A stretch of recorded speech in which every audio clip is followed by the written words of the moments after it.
Yan po ang magtatapas ng Barangay Labides. Oh. Baka po kayo nangangailangan. Si Ryan Distabis po.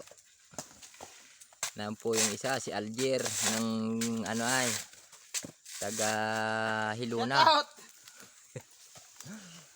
Yan po yung isang maputing lalaki ay. Yan po, nakasimple-simple lang.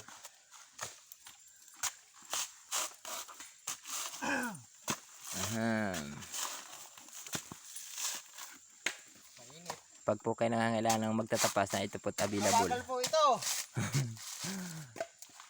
Pang ano lang po ito, 2-2 hanggang alas 2.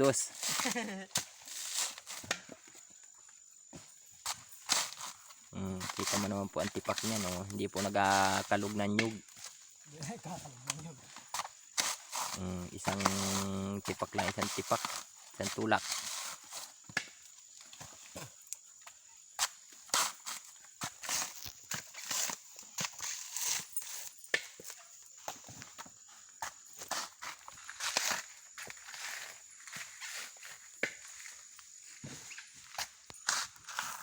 Yan lang po at maraming salamat.